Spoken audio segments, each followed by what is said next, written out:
भीमसेन अपनी पत्नी अहलवती के साथ नागलोक से नासिक, महाराष्ट्र में एक शिवालय में आकर रुके और कुछ समय पश्चात भीमसेन अहलवती से विदा लेकर अपने परिवार के पास लौट आए।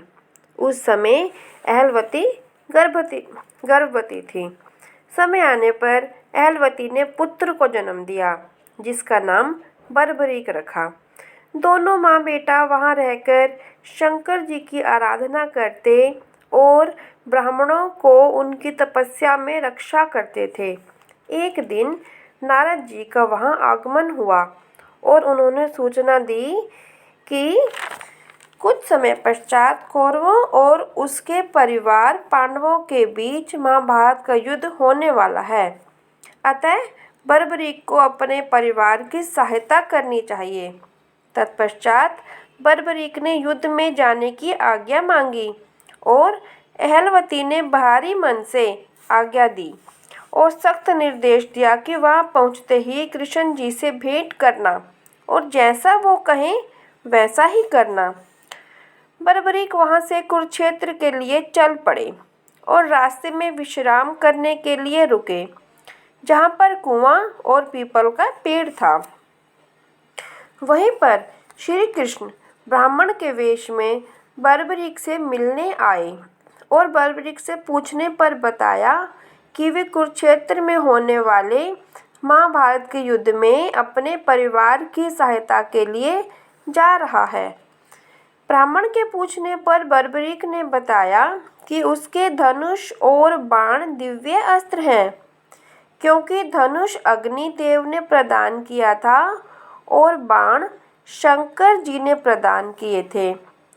उन बाणों की विशेषता यह थी कि एक बाण से ही पूरी सेना का संहार करके वो बाण तरकस में वापस आ जाएगा।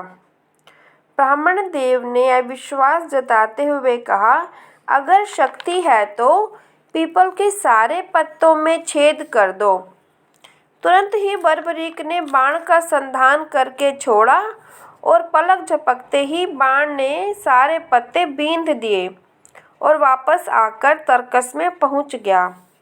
तभी ब्राह्मण देवता चतुर्भुज नारायण स्वरूप में प्रकट हो गए और बर्बरीक को आशीर्वाद देकर चले गए और बर्बरीक भी कुरुक्षेत्र के लिए रवाना हो गए। जिस स्थान पर यह मिलन हुआ वो आज बीड़ बरबरान के नाम से जाना जाता है। इस जगह आज भी पीपल और वो कुआं है पीपल का पेड़ और वो कुआं है जिसका हर पत्ता आज भी बिंधा हुआ होता है। कुछ समय पहले श्याम बाबा की प्रेरणा से वहाँ के स्थानीय निवासियों ने खुदाई की और काफ़ी मेहनत के पश्चात वहाँ पर बाबा का विशाल स्वरूप में शीश निकला। तत्पश्चात पेड़ की आसपास की जगह साफ करके वहाँ एक छोटा मंदिर का निर्माण हुआ और वो शीश वहाँ विराजमान कर दिया, जिसमें कि उनकी सेवा पूजा नियम पूर्वक हो सके। आज पूरे विश्व से भक्त लोग यहाँ पेड़ एवं बाबा के दर्शन करने आते हैं।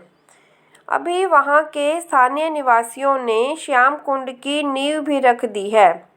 हर शुक्ल पक्ष की एकादशी को बाबा की जोत जलाई जाती है और देश के भिन्न भागों से भजन गायक आते हैं और श्याम बाबा एवं कृष्ण भगवान के भजन गाते हैं।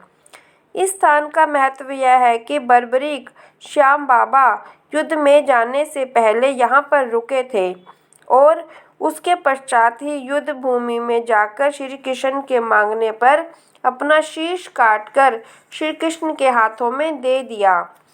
तभी श्री कृष्ण ने इन्हें श्याम नाम दिया और अपनी सारी कलाएं भी दी।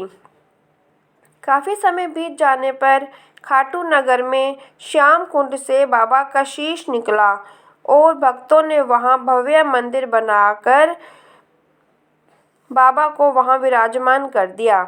तभी से खाटू नगर श्याम बाबा का स्थायी निवास बन गया और सारे विश्व से असंख्य लोग बाबा की कृपा पाने के लिए यहाँ पहुँचते हैं। शीश के दानी की जय, शीश के दानी की जय, खाटू बाबा की जय।